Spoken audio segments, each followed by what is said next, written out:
Ce match, je mets la meilleure note du pay-per-view, 7,5 sur 10. Voilà, même la TNA, c'est meilleur que Fastlane. Et là, bon, voilà, je jette ma feuille, ça sert plus à rien, j'ai rien écrit de toute façon. Goldberg contre Owens, pour le titre universel. 0.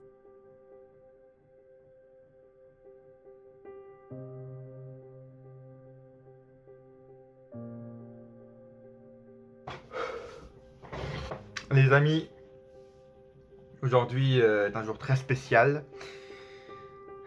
C'est fini.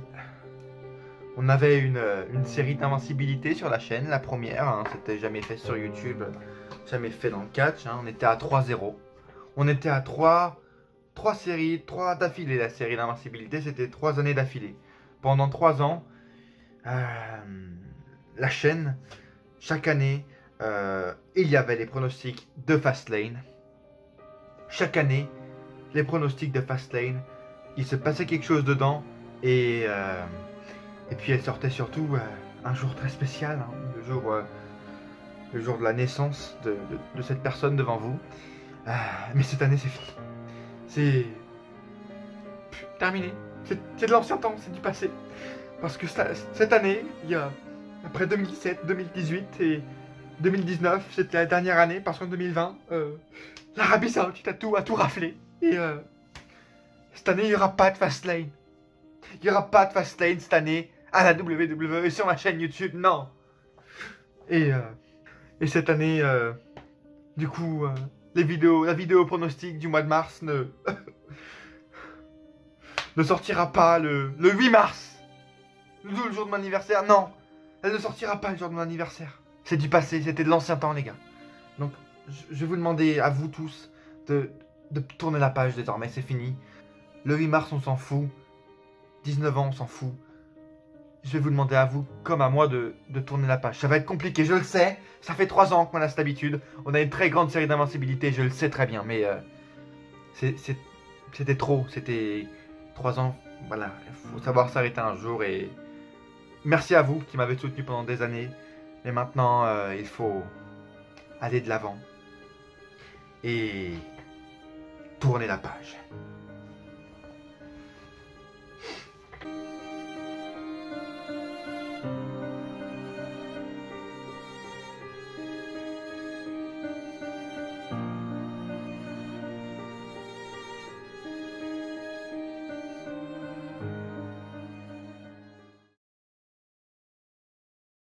Elimination Chamber 2020.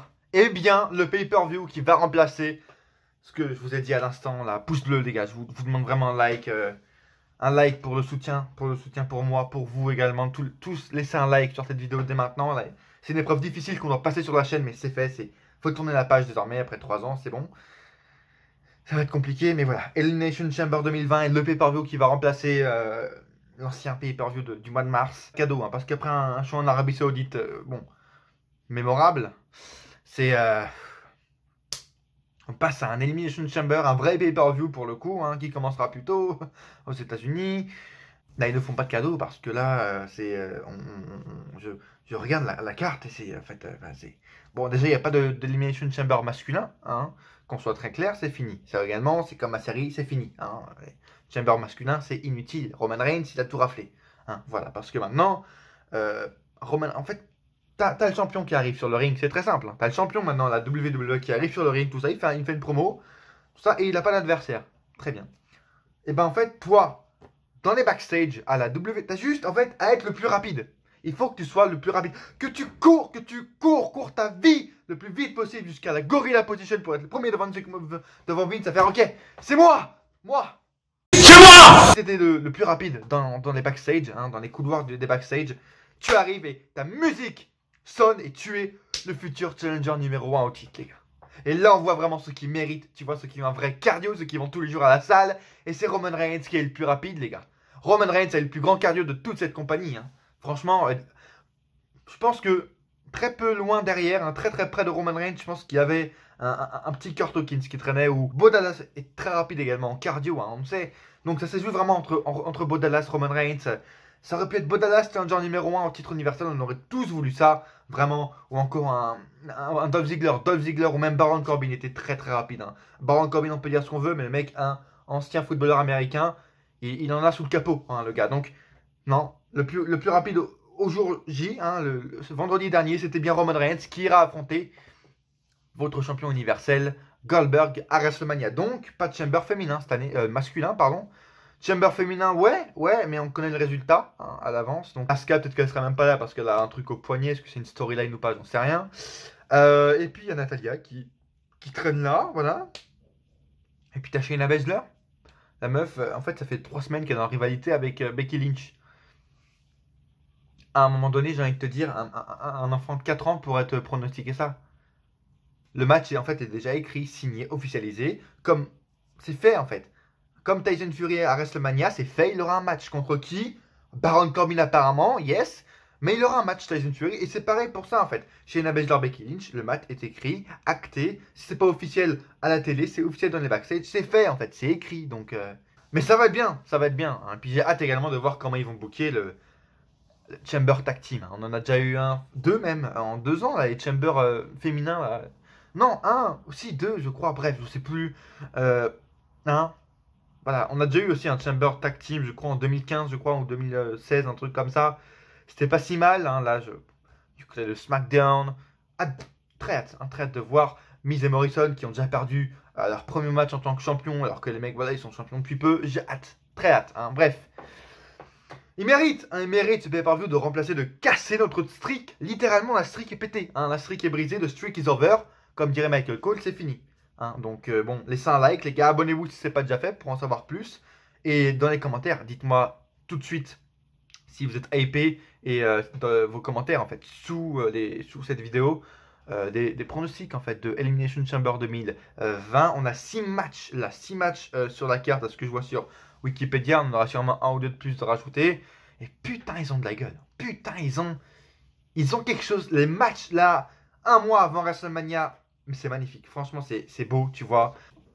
Après, bon, ils me font un petit cadeau hein, parce que le pay-per-view en lui-même aura lieu le 8 mars hein, aux États-Unis parce que en France, ce sera le 9. Mais les matchs, en fait, en fait, ouais. En plus, ils nous ont donné un Raw qui pue à la merde, hein, clairement, on va pas se le cacher. Je vous le dis que j'aime Raw depuis des mois, mais là, comme par hasard, bon, en même temps, c'est un Raw qui suit Crown Jewel, donc ils ont dû faire un Raw post-traumatique avec Arabie Saoudite, puis en même temps un Go Home Show, hein, et puis ils arrivent jamais à faire leur Go Home Show, hein, ils y arrivent pas. Ils font des bons matchs, mais à chaque fois, enfin des bons shows, pardon, mais à chaque fois que c'est le Go Home Show, que ce soit le Rumble, TLC, c'est de la merde, hein, voilà, ces derniers mois. Donc, et puis, je veux dire, enfin, mettez-nous un peu de hype pendant cette. Hein, c'est le dernier pay-per-view avant votre retour à WrestleMania. Hein, c'est votre vrai, réel, seul pay-per-view entre le Rumble et Mania. Mettez-nous des trucs, peut-être, tu vois, qu'on attend depuis des mois, au lieu de nous les mettre à Raw, par exemple. Comme, par exemple, la défaite d'Aleister Black. Fallait que je le dise. Pardon pour vos tympans, j'ai peut-être mis un disclaimer. Mais, oh! Oh, hein le mec, ça fait 6 mois qu'il est pushé, comme ça, et puis pendant un Raw, le mec, 2 semaines de build-up, et puis il arrive comme ça, 2 semaines de construction, il doit affronter AJ, tu vois, logique, on aime bien, ok, ça marche, pas de souci. Non, d'abord, avant qu'il affronte AJ, il faut qu'il affronte Karl Anderson. Ok, il est là-bas.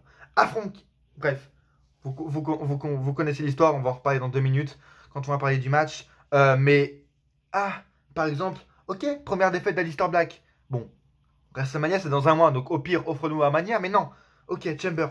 Mais justement, il y a un pay-per-view là. Dans 5 jours, t'as un pay-per-view qui s'appelle Chamber. Ah, il peut nous avec ça, tu vois. Genre AJ, Alistair Black. Alistair Black gagne le premier match, je sais pas comment, tu vois, par DQ ou quoi. Mais à Raw. Donc, à Chamber, tu nous justifies un match. En fait. Bref. Une autre chose également qu'on aurait pu attendre à Chamber, qu'on attend depuis 3 mois, tu vois, qui aurait dû déjà sortir au Rumble, puis au post Rumble. Bon, là, c'est déjà fait, mais qu'est-ce qu'il y avait dans la cage? Quoi dans la cage? Qu'est-ce qu'il y avait? Hein? On espérait tous que ce soit pas un truc tout pété, comme un animal, ou une araignée géante, ou une main. Non, on voulait un truc, je sais pas, une tête découpée, un truc comme ça, un cadavre, je sais pas. Un monstre alien. Non, c'est vraiment une araignée géante. Hein. 6 mois de build-up, de construction, de push pour Monsieur Eric Rowan pour que ce soit une araignée géante, quoi. En fait, donnez-nous les trucs qu'on attend depuis quelques mois, tu vois, dans le dernier pay-per-view de Chamber pendant la route to WrestleMania, tu vois, parce que ils avaient fait pareil en 2018 avec Ronda Rousey, par exemple, tu vois, qui faisait sa première apparition, je crois, en pay-per-view, même à Raw et tout, je crois, une de ses premières apparitions WWE et qui signait son contrat pour Mania à Hot Chamber, tu vois, avec pour la première fois Triple H, Kurt Angle, etc. sur le même ring. Là, vous nous donnez de la hype, tu vois, parce que première apparition de Ronda Rousey en Chamber, qu'est-ce qu'elle va foutre, etc. C'était pas mal cool, tu vois, ça nous hypait, on avait une intrigue. Là, t'as. En fait, ouais, tous les matchs ici sont des rematchs de une. De deux, les deux chambers qu'il y a sont prévisibles. Donne-nous des matchs challenger numéro 1. Je sais pas. Par exemple, un Sheamus contre qui est pushy en ce moment à SmackDown. Je sais pas. Un Sheamus contre un autre mec, tu vois, qui gagne ses matchs à SmackDown. Hop, match, challenger numéro 1. Le mec qui gagne ira affronter Braun Strowman, ou le champion, tu vois, actuel, à Mania, tu vois. Bon, en fait, non, si, il y a le titre intercontinental qui est défendu, tu vois. Mais à part ça, le titre US aussi, mais c'est que des rematchs, quoi. Que des rematchs. Et les deux titres majeurs, évidemment, on n'en parle pas. Vous savez très bien pourquoi. Donc bon, on va commencer tout de suite la vidéo, les amis, je vais vous dire pourquoi. Mais abonnez-vous d'abord et n'hésitez pas à aller voir ma dernière vidéo, c'est très important. Parce que je vous parle, en fait, dans cette vidéo-là, pardon, du départ de Matt Hardy. Je vous décris de ce qui s'est passé dans sa vidéo, ce qu'il a dit dans sa vidéo, etc. Et je vous dis également ce que je pense de la All Elite, parce que ça fait des mois que je ne regardais plus, là j'ai repris. Je vous en parle pas trop sur les réseaux. C'est le moment ou jamais si vous voulez savoir ce que je pense de All Elite alors que je n'en fais pas de vidéo. J'aime pas, qu'est-ce que j'aime pas à la All Elite, est-ce que c'est vraiment bien la All Elite? Allez voir ma dernière vidéo si vous voulez avoir mon avis. Un avis objectif, hein, concrètement. On va se déplacer, vous connaissez les bails. Et puis, on va pas... Voilà, la vidéo, j'ai pas envie qu'elle dure, tu vois, plus de 22 minutes. Et vous savez quoi, en fait, vraiment, parce qu'en fait, j'ai pas le temps. J'ai complètement zappé, pour tout vous dire, de tourner cette vidéo hier. J'y ai zappé. J'ai vu la vidéo de Sturi ce matin, j'ai fait waouh, merde. Mais pas trop merde, parce que ce pay-per-view, c'est de la merde. Donc, vous savez quoi, je vous ai dit ce que j'aimais là, en début d'intro. Je vous ai dit, voilà, la fin de la streak, etc. Des trucs importants, quoi. Maintenant, on va passer au pronostic. Et vous savez quoi, en fait? On est quoi? On doit être à 12-13 minutes là, de vidéo après montage, ou un truc comme ça, ou 11 minutes. Vous savez quoi, en fait? Très simple. J'ai pas envie que la vidéo dure plus de 25 minutes. Donc, vous savez quoi? Si la vidéo dure plus de 22 minutes, 22 minutes, hein, 22 minutes, que j'ai fini mes pronostics ou pas, la vidéo s'arrêtera. Si vous ne me croyez pas, je sais pas hein, si j'aurais fini avant, mais 22 minutes. Premier match, Andrade contre Humberto Carrillo. Allez, on s'hype un peu, c'est cool. En vrai, ce sera dans le kick-off, c'est pas mal. Yes, on aime ça. Andrade, je sais pas ce qu'ils vont faire avec lui. Hein, est-ce qu'ils vont encore le punir? R-Truth doit avoir une chance. Il a battu le champion à truc d'Erne là. Il doit avoir une chance normalement. C'est bien, sauf que ça fait déjà la 4e fois qu'on voit les deux s'affronter, là, Humberto Carrillo et Andrade Cien Almas. Les matchs sont plutôt pas mal à chaque fois, mais ils seront sûrement dans le kick-off, je le sens, parce qu'il y aura sûrement encore à peu près 9042 matchs hein, qui seront annoncés à SmackDown. Donc, il y a sûrement un truc du style un multi-man match, un match six-way pour le titre US, parce que c'est la seule solution, et puis ce serait une bonne solution en fait. T'as plusieurs mecs depuis des mois qui tournent autour du titre. Et puis là, t'as le quatuor depuis quelques semaines avec Rey Mysterio, Angel Garza, etc. Très simple. Fais-nous un ladder match, opener, comme WrestleMania 32 qui avait extrêmement bien marché comme opener. Six-man, ladder match là, pour le titre US. Opener de WrestleMania, 20 minutes. Magnifique. Tu commences en feu WrestleMania, tu hype les gens. Et puis le titre, tu vois, il y a au moins quelque chose de différent avec une stipulation, etc. Moi, je verrais ça. Perso, conservation d'Andrade Cien Almas parce que c'est trop tôt pour Humberto. Et puis, le mec, ça fait 4 fois quand même qu'il a une chance au titre. À un moment donné, il faudra peut-être justifier son rematch en fait. Donc, non, Andrade gagne parce qu'il va sûrement le perdre à WrestleMania, hein, comme belle punition, bien sûr. On va passer directement au match hein, qui m'énerve un peu le plus, beaucoup.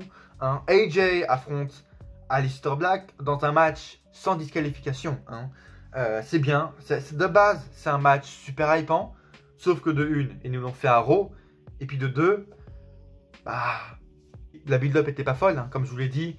En fait, ce truc-là de un heel, tu vois, qui est en équipe, etc., qui doit affronter un gros mec qui est en push, Mais le heel, il dit non, d'abord tu dois affronter mes 2 équipiers pour qu'ensuite tu m'affrontes.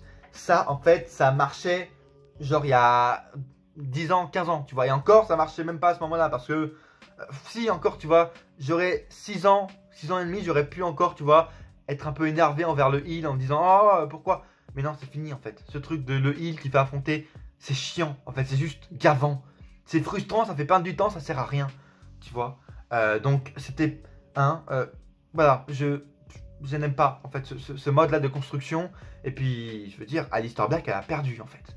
Mais il a perdu en fait. Sa série d'invincibilité de 6 mois est morte. Donc, ça m'énerve. Et puis en plus, ce qui m'énerve également, c'est que AJ, on sait très bien qu'il ira affronter l'Undertaker, mais justement, non, j'espère, je ne le sens pas du tout, hein. Mais ce qui serait bien, ce qui pourrait réellement sauver quelque chose là dans ce truc, dans cette rivalité de transition, parce que c'est ça également qui m'énerve, c'est qu'à la Aleister Black, vu qu'AJ va aller affronter Taker, c'est juste un adversaire de transition, hein, pour AJ, c'est super. Bref, dans cette rivalité de transition, ce qui serait bien, c'est que pendant le match, en fait, on turn le match, en fait, et que genre AJ perde contre Aleister Black, ok, direct, ça passe, et Aleister Black, ensuite, fasse son match à Mania qui, de base, pour moi, était prévu. Enfin, ce qui était normal, c'est qu'Aleister Black aille affronter l'Undertaker. Ça m'énerve, en fait, parce que je parie que Black, là, va juste mettre en avant AJ, le montrer fort, etc., comme, voilà, qui prend sa première défaite pour, voilà, le montrer fort à AJ, pour qu'ensuite il aille affronter Taker. Mais moi, ça m'énerve, parce que ce que je voulais voir, c'était Aleister Black contre Taker, avec justement, pourquoi pas, inversé en fait, c'est que AJ serve à Taker, à Aleister Black, pardon, de tremplin, de genre vraiment gros push.